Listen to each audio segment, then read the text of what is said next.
Hi, my name is Stephania. I'm here with Bodyjewelry.com. We've been getting lots of requests on how to measure body jewelry, so we've made a tutorial on how to do so. So the way we measure is from inside to inside of the barbell. We use millimeters or inches, and over here we list both. Next, we'll be showing you how to measure the thickness of the jewelry. The higher the gauge, the thinner the jewelry. For example, the higher the gauge, the thinner the hole.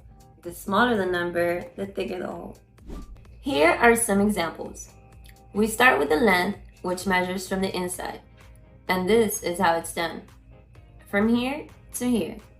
Next will be the gauge. And here's an example. You can use a measuring wheel or a caliper. Here's the example with the measurement wheel.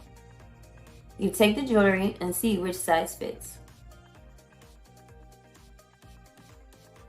Alright guys, thanks for watching. Feel free to comment below with any questions. See you guys again soon.